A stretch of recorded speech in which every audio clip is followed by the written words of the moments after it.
네, 안녕하세요. 연세대학교 메이커스페이스 사업단 김송희 교수입니다. 오늘 함께 이 자리에서 말씀해 주실 분은 우리 연세대학교 소속 교수님이십니다. 그래서 이 책, 머물고 싶은 동네가 뜬다라는 책을 출간하셨고, 이전에도 굉장히 관련해서 좋은 책들을 많이 출간을 하셨어요. 그래서 저희가 특별히 이 귀한 연사님을 모시고 함께 이야기를 들어볼 수 있는 자리를 마련했습니다. 반갑습니다. 우리 그 학교에서 강연하는 게 참 오랜만에 하는데 영광이죠, 개인적으로. 그리고 제가 또 송도 캠퍼스랑 인연도 있고 해서 우리 세대 때는 연대 졸업생들이 어디에 많이 가면 무역업 쪽에 많이 가서 오파상이라고 했어요. 그래서 연대 출신 오파상을 많이 했어요. 그리고 뭐 대기업에 다니고 공무원 되는 것보다 그러면 서울대 학생들은 어디 가는 걸 좋아하겠어요? 서울대 학생들은 공무원 하라고 그러고 공무원. 아주 그게 이제 공무원이 어울리고 이제 고대 학생들은 대기업 임원 이런 걸 좋아해요. 근데 우리는 연대는 전통적으로 창업, 그것도 큰 기업 말고 자기가 좋아하는 일 해나가면서 좀 여유롭게 사는 게 우리 학교 전통이라고 생각하는데요. 또 제가 이렇게 얘기한다고 해서 많은 분들이 또 공감하는 건 아니에요. 그래서 보시면 뭐 우리 학교 학과를 보더라도 자기 모든 학과가 어떻게 보면 대기업 산업이랑 연결돼 있어요. 이제 로컬 크리에이터 이제 새로 생기는 분야인데 그럼 우리가 로컬 크리에이터 학과가 있나? 메이커 스페이스 창업 여기 분야에서도 그 로컬 창업자를 지원을 하나? 뭐 아마 아닐 거예요. 왜냐하면 우리나라 사회 전체적으로 보면 99%가 기술 창업을 지원합니다. 보통 스타트업 하면 다 기술 창업이라고 하는데 생각해 보면 좀 이상하다고 생각 안 해요.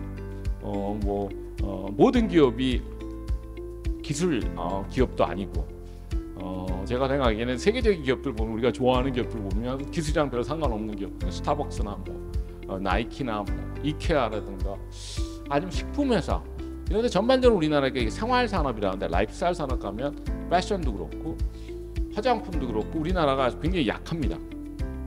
자, 이들 기업 중에서는 뭐 투자 받은 회사도 있고 안 받은 회사도 있고. 그럼 자꾸 우리가 식품이 레드오션이라고 하는데 그렇지도 않아요.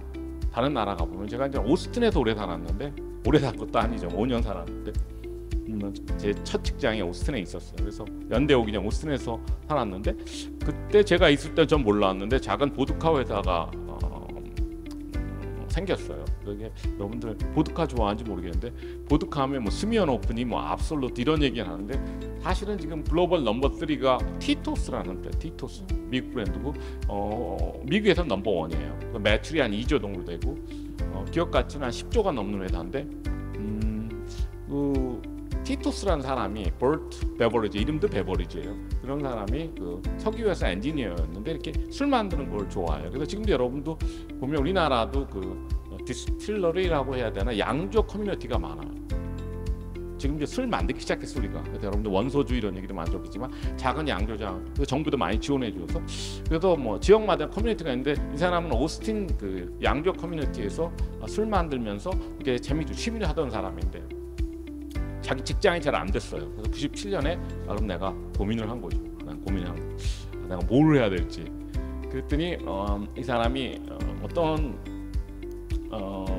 생각을 하게 됐냐면 TV 프로그램 보는데 우리 항상 하는 얘기예요. 어떤 창업 아이템을 어떻게 찾아야 되느냐. 일의 미래 얘기할 때 그럼 좋아하는 일하고 잘하는 일, 우리 항상 하는 뻔한 얘기예요. 그걸 보고 자기가 충격을 받았대요. 그래서 자기가 그럼 내가 좋아하는 일 리스트하고 그리고 잘하는 일 리스트해서 보니까는 어떻게 나왔냐면 자기는 그렇게 이렇게 사람들이랑 어울리는 걸 좋아한대요. 특히 뭐 여자랑 얘기하는 게 좋아한대요. 좀 우습지만 그리고 자기 뭐 하냐면 엔지니어이기 때문에 만드는 걸 좋아하기 때문에 그 뭐 이렇게 술도 만들고 하니까 그럼 교집합이 뭐냐? 보드카 좋아하는 게 여자가 좋아하는 보드카 만들겠다 해서 그 회사를 창업했다. 쉽게 부드럽게 넘어가는 술 그리고 오스틴 그리고 기업의 사회적 책임, 환경 이렇게 세 가지 자기 어떻게 보면 기업의 경쟁력으로 그렇죠? 대표 브랜드로 세워서 세계적인 브랜드가 된 거죠. 오늘 얘기했지만 우리나라의 대표적인 로컬 여러분들 하면 대표적인 로컬이 어디냐 하면 뭐 서울에도 굉장히 많아요. 그러면 뭐 홍대 지역, 성수동, 을지로, 이태원 이런 데가 로컬이에요. 여기가 이제 우리가 여기 송도에 온 지 오래됐는데 꽤 오래된 도시예요. 이제 송도도 보면 뭐 한 20년 됐나요? 여기?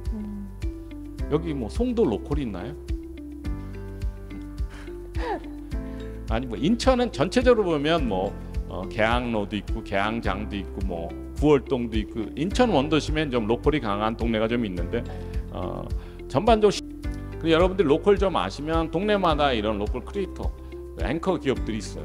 뭐 연희동에가 뭐 어반플레이라는 그 기업이 한 연희동에 가게라 8개 공간이라고 불러요. 10개를 운영하고 이런 식으로 전부 동네를 바꾸는 동네와 상생하는 기업들이 로컬 크리에이터 기업들인데 코로나를 거치면서 사람들이 동네 중심으로 살게 된 거예요. 많이 이동을 안 하고 뭐 놀러 가려면 멀리 안 가니까 자기 동네에서 뭐가 있지? 근데 생각보다 우리 동네가 굉장히 좋아진 거예요. 동네에서 이렇게 살펴보니까 우리 동네에 이런 게 있나? 그런 거에 재미 붙인 거예요. 사람들이 우리 동네에 뭐 있다 뭐 있다. 근데 여러분 세대들은 동네에 대한 자부심이 굉장히 큽니다. 그래서 제가 어떤 강연 할 때 조금 지금 여기는 동네라는 개념이 없어. 제가 이런데 이게 송도가 또 잘 잡힐 때 제가 와서 노잼이라 그러면 굉장히 화를 내야 되는데 여러분들 또 송도 주민이랑 생각을 안 하니까 또 여기 별로라고 생각하니까 제가 그렇게 가정을 하고 지금 얘기를 하는 거예요. 근데 여러분들 정말 송도 주민이라면 기분 나쁘죠. 그런 데 사는 사람들은 뭐 여러분들 잠시 이렇게 거치는 사람들이니까 제가 얘기하는데 굉장히 동네에 대해 자부심이 많아요. 동네 잡지 만드는 친구들도 많고. 일단 그 유튜버 콘텐츠 크리에이터가 정확한 통계는 없지만 유튜브는 10만 명이 아니라 전체적으로 한 30만 명 되는 것 같아요. 30만 명. 이 콘텐츠 그렇죠? 다양한 플랫폼에서 뭐 웹툰을 하든 웹소설 하든 이런 사람들이 한 30만 명 되는 것 같고 온라인 셀러들이 한 50만 명, 50만 명 돼요. 근데 네이버에서 스마트 스토어 운영하는 사람이 50만 명. 50만 명. 그리고 네이버에서 스마트 플레이스 운영하는 사람이 200만 명이에요. 그러니까 전체 소상공인 한 600만 명 중에서 200만 명이 스마트 플레이스 운영하는 거 알죠? 네이버 지도 가면 그거 어떻게 보면 작은 홈페이지인데 거기 가게가 직접 운영을 해요. 정보도 올리고. 그러니까 네이버 입장에서 보면 네이버 생태계에서 가장 큰 크리에이터 그룹이 소상공인이에요. 그러니까 네이버 수입의 70%가 소상공인 광고예요. 그러면 지금 우리나라가 비정규직 그리고 자영업 합쳐서 한 55% 돼요. 55%. 근데 지금 우리가 자꾸 우리 사회에는 정규직 근로자 얘기하는데 전체적으로 우리나라 전체적으로 10만 정규직 자체가 45%. 정규직이든 뭐 대기업 정규직이든 점점 줄어든다고 보는 게 맞아요. 왜냐하면 대기업이 고용을 안 하니까 자꾸 자동화하고 AI로 간다면서. 그럼 나머지는 지금 현재도 실질적으로 비정규직인 거죠. 크리에이터, 프리랜서로 사는 사람들 55%인데 앞으로 대기업 정규직이 되는 거는 굉장히 어떻게 보면 역사의 3분인 거고 저는 지속 가능하지 않기 때문에 그럼 정부도 빨리 그러면 나머지 지금은 55% 이 실질적인 프리랜서들을 크리에이터로 만드는 게 우리가 해야 될 일이에요. 좀 현재로선 합하면 한 1,400만 명 되는 그런 비정규직 자영업자 중에서 한 300만 명이 크리에이터예요. 뭐 여러분들 그렇게 생각하고요. 모종님 요즘 저렇게 지금 한가하게 저런 얘기는 한다고 뭐 대기업 정규직이다. 그런 측면도 있는데 어떻게 보면 연세대학교가 저한테 플랫폼이고 저도 플랫폼 노동자라고 생각하면 제가 이렇게 뭐 강의도 열심히 하고 뭐 하지만 실질적으로 교수의 평가 기준은 연구예요. 연구가 90%인데 우리 평가 기준이 점수의 90%가 연구예요. 그럼 우리 연구는 자영업의 자영업 거의 우리가 프리랜서로 해서 연구비 따와서 팀은 꾸려가고 연구를 하는 거예요. 그러니까 어떻게 보면 연세대학교 교수는 기본소득을 학교에서 해주는 거고요. 근데 굉장히 그래도 높은 수준이지만 실질적인 내가 사업비는 따와야 돼요. 근데 변호사도 똑같아요. 회계사도 똑같고. 송도 소상공인을 위해서 뭘 해야 되느냐? 당연히 정부는 자꾸 계속 디지털 전환 얘기해도 온라인 플랫폼 진출하고 그것도 해야죠. 당연히 해야 되는데 더 중요한 건 송도 상권의 경쟁력을 높여야 돼요. 근데 건축이랑 많이 관련돼 있어요. 건축 환경이랑 뭘 해도 안 돼요. 너무 좌절하는데 뭘 해도 안 돼요. 신도시에서. 근데 우리가 계속 신도시만 짓고 있으니 어떡할 거예요? 그런 얘기하는 거예요. 그리고 세 번째가 도시 플랫폼이라는 게 왜냐면 크리에이터들이 모여 살았는데 우리나라하고 다른 나라도 예술가 성향 사람들, 예술가 마을이라도 컨텐츠 타운을 해서 같이 모여 살기 때문에 같이 모여서 다양한 가치를 창출해요. 그러니까 도시 경쟁력이 중요한 거죠. 그러니까 상권뿐만이 아니고 내가 사는 동네가 나의 그 가치를 높여주는 거죠. 그럼 도시 플랫폼이라고 하는데 직지락센터, 그럼 되게 어떤 동네가 크리에이터가 원하는 도시고 어떤 동네가 크리에이터의 가치를 높이냐 하면 직지락센터, 아까 얘기한 15분 도시. 그럼 여러분들이 뭐 어디 놀러 간다 했을 때 여러분들이 아마 좋아하는 동네가 다 여기 안에 있을 거예요. 그리고 지방에 잘 모를 수가 있는데 서울이 압도적 많아요. 서울에 70개 정도, 68개. 자 했을 때 인천도 원도심은 괜찮아요. 동인천, 계양로, 계양장, 배다리, 구월동, 평리당 이렇게 부평에 2개 있는데 그럼 인천에 하나, 둘, 셋, 넷, 다섯, 여섯, 7개가 들어가 있죠. 자, 그럼 우리나라 도시의 미래를 생각했을 때 이 경기도가 아주 암담한 지역이에요. 그래서 우리가 그럼 수도권, 비수도권 나누면서 서울은 제가 얘기하는 어떤 하이텍이랑 하이터치 균형이 잘 맞은 도시예요. 근데 어떻게 얘기하면 하이텍이랑 하이터치의 어떤 밸런스를 찾아야 되는데 서울은 골목상권도 압도적으로 많고 하이텍도 잘 발달했는데 이 경기도보다 경기도는 뭐 대기업 공장은 많을지 모르나 골목상권은 거의 문화적으로 사막지대인데 경기도의 사람들은 이렇게 하면 다 화를 내는 거죠. 뭐 대한민국에서 여러분들이 서울 말고 어디를 추천할 때 꼭 행궁동 추천하세요. 이거 뭐 세계적 문화유산이에요. 그 행궁 성 있잖아요. 너무 아름답고 그 안에 정말 아름다운 동네가 들어가 있는데 그 바로 옆에 경기도 도청이라서 그냥 버티고 있는데 경기도 도청이 또 이사를 간다니까 모르겠어요. 그러고 보면 신도시에서는 고향 밤리단길 하나, 나머지는 전부 파란색이잖아요. 제가 불안해요. 저걸 넣어야 될지 안 넣어야 될지. 경기가 제일 밑에 있네요. 마지막에 넣으셨나 봐요. 이게 모르겠어요. 자, 그러면 인구는 서울보다 많은데 왜 경기도에는 갈 데가 없냐고요. 그 이유는 경기도 도시 자체가 다 망가져서 그래요. 경기도에는 중심지가 없어요. 이게 문화를 창출하려면 중심지 문화가 있어야 돼요. 그래서 뭐 경주나 안동 가면요, 그래도 딱 중심이 버티고 있는 전통이 있는데 전통 도시들이 지금 강세. 왜? 그 문화 DNA가 살아가고. 그러면 경기도도 옛날에 그럼 조선 시대에 큰 도시들이 있었어요. 네. 주자 들어간 도시들 뭐 양주, 광주, 그죠? 그러니까 수원은 도읍이니까 수원이 아직까지 버티는데 그럼 경기도에 그러면 옛날 도시들이 지금 어떻게 되냐면 좀 굉장히 미안한데 양주가 어딘지 아무도 모를걸요? 고향의 중심지가 어디예요? 파주의 중심지가 어디예요? 없어요. 워낙은 원도심이 있었는데 하도 신도시를 지어놓으니까 사방에다가 평택 가보세요. 평택의 중심지가 어디 있어요? 없어요. 다 갈기갈기 이렇게 찢어져 있어갖고 화성도 없고. 그러다 보면 뭐예요? 일단 정체성이 없는 데다가 이거를 갖다 뭐랄까요? 이 도시 자원을 집중시킬 그런 중심지 문화가 없는 거예요. 재개발, 재건축을 많이 해서 마포, 성동구가 저렇게 아파트가격이 비싸졌다고 하는데 저는 그거는 아니라고 생각해요. 왜냐하면 은평구도 더 많이 들어가고 서대문구도 많이 들어가고 아파트 많이 들어가는데 서울시 전체가 많은데 뉴타운 사업하는데 왜 이 세 지역이냐 이거예요. 그럼 강남 접근성도 아니라는 거예요. 마포구가 왜 강남이랑 가까워요? 강남 사람도 마포구 절대로 안 와요, 여러분. 아시죠?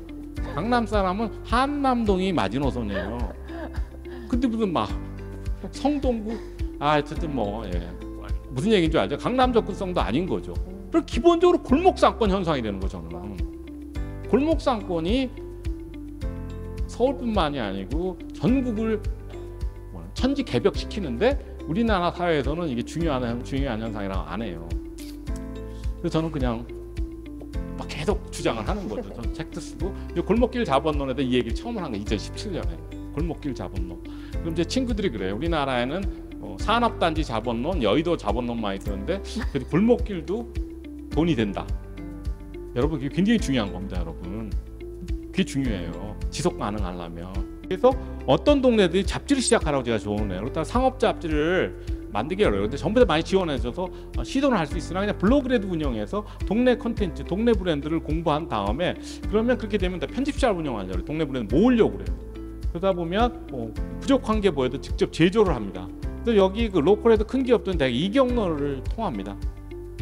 매거진에서 시작해서 어반플레이도 그랬고 편집자를 운영하고 로컬 제작으로 넘어가는 그런 방식으로 스케일업을 하고 전 세계적으로 보면 다양한 방법으로 로컬에도 대기업이 되는데 뭐 어떻게 보면 너무나 당연한 거예요. 근데 우리가 전통시장 사례를 보면 우리가 교훈을 얻어야 되는 전통시장은 계속 돈을 넣어도 안 되잖아. 안 바뀌잖아. 그러니까 전통시장에서 상인회한테 맡기는 게 맞는 건지 잘 모르겠어요. 상인회는 항상 원하는 게 똑같아요. 뭐 주차장. 주차장. 그러니까 여러분들이 여러분 성수동 가면서 촌스럽게 자동차 몰고 가갖고 주차장 없다고 불평하면 여러분들이 성수동 가면 안 되는 사람이에요. 결국에는 이제 골목상권을 보면 건축이에요. 여러분 골목상권이 골목길이 중요한지 그럼 제가 맨날 그러면 어떤 분들은 골목길이 중요한 여러분 골목길이 중요해요? 아니 가게 없는 골목길 좋아하는 누가 있어? 어둠침침하고 무섭죠. 아니고 가게가 있어 중요한데 그럼 가게들이 그러면 왜 여기는 안 들어오고 거긴 들어가느냐? 건축 자원이 좋은 거예요. 그럼 골목상권을 먹여서는 건축 자원은 세 가지입니다. 한옥, 둘째 적산가옥, 일본식 건축, 세 번째가 70년대 단독주택이에요. 아파트의 쓸모에 한번 생각해 보세요. 이 우리 후손들이 아파트 갖고 뭐 할 수 있을까? 저런 건물 하나 갖고 뭐 할 수가 있을까? 한옥 물려주면 카페라도 열죠. 그러니까 이게 기준이 이거예요. 카페가 들어갈 수 있는 건축물이 뭐예요? 적산가옥, 단독주택인데 아파트에 카페 넣을 수 있어요? 그래서 홍제동에 예를 들면 수제 자전거 타는 사람이 많으면 이게 수제 자전거 엄청나게 큰 산업입니다. 거기 보면 자전거 수리하고 자전거 뭐 카페도 있고 그런데 거기에 메이커 스페이스 넣어서 뭐 수제 자전거 한번 만들어 보라고. 근데 그게 쉽지는 않아요. 하이텍이에요. 지금 여러분 지금 자동차 살려면 몇 달 기다려야 되는 거 알죠? 지금 자전거 살려고 그래도 1년 기다리고 그래요. 비싼 자전거. 왜? 시마노라는 일본 기업이 두 개의 부품을 독점하고 있어요. 기어랑 브레이크를. 우리나라 여러분 하이텍이라고 하는데 절대 믿지 마세요. 우리나라는 아직까지 그런 것도 못 만들고 여러분들 그 왜 코카콜라 캔 있잖아요. 그거 안 떨어지 그것도 하이텍이고요. 그 만년필, 볼펜 전부 그 볼펜 심 다 하이텍이에요. 우리나라 못 만들어. 거기도 골프 메이커 스페이스를 만들어서 일단 골프를 열심히 치게 하고 홍천에 잘하면 골프는 뭐 쉽게 생활한 다음에 그냥 골프 뭐 이런 거 좀 만들어 보라고 그런 메이커 스페이스 학교 같은 걸 만들면 그중에 뭐가 나오겠죠. 우리나라 사람들이 얼마나 어떻게 보면 저는 답답한 거죠. 세계에서 술을 제일 많이 마셔도 세계적인 양조회사 하나도 안 나오고 세계에서 골프 제일 많이 쳐도 세계적인 골프회사 하나도 안 나오고 이게 정상이에요? 정상 아니죠. 정상 아니니까 우리가 바뀔 때가 돼서 이런 거보다 메이커 스페이스라고 부르는 거지. 여기에 뭐 경기전이 다 국보급 문화재들이 여기 많이 있어요. 그러니까 여기 문화시설은 부족하지 않은데 이게 워낙 경기 도청 전북 도청 자리인데 여기에 전라 가명을 복원하는 바람에 여기에 원래 전주의 중심 상업거리 그러니까 웨딩거리 여기였는데 여기도 살고 가명 주변에 가명길이라고 새로운 거리가 생기기 시작했어요. 그러니까 전라 가명을 복원해줬고 전북 제2도청사가 여기 있었어요. 이 자리에 한국 전통 문화 전당을 만들어 여기가 또 살고 있어요. 그리고 전주가 처음에 영화의 거리 여기서 시작했는데 여기에 전통 문화의 집이라고 또 다양한 또 문화시설 넣어줘요.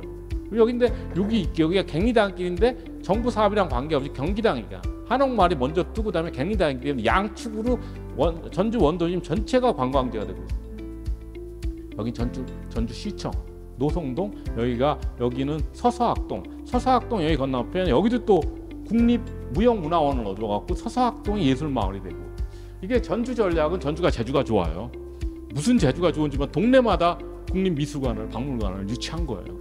응? 그러니까 여러분들이 컨텐츠가 뭐고 또 이 문장을 한번 여러분들이 한번 완성을 해도 제일 중요한 건 나의 컨텐츠인데 현 단계에서는 꼭 그거를 뭐 자기만의 언어로 표현할 거 없이 나는 어떤 스타일을 좋아한다 어떤 기업이 이런 컨텐츠를 좋아하니까 내가 대신 그 컨텐츠를 어디서 어떤 공간에서 그런 시그너처 컨텐츠를 고민해 봐야지. 그럼 나의 대표 컨텐츠가 뭔지 그래서 넌 창업을 하겠다 이런 식으로 좀 교육시키려고 하고 있고 지금 실험 중이에요. 그런데 나다움이 굉장히 어려워하는 거죠. 내가 좋아하는 일, 내가 잘하는 일에 교집합을 잡으라고 하는데 이 사회적으로 표현하는 라이프 스타일이 더 중요하다. 우리나라도 아직 잘 설득이 안 되고 그러니까 어려워요. 그러니까 좋아하는 작가 크리에이터의 스타일을 그냥 차용하려는 거예요. 빌려서 나는 내 컨텐츠는 아까 밀라노 커피 컨텐츠가 내 컨텐츠 이렇게 해도 된다는 거예요.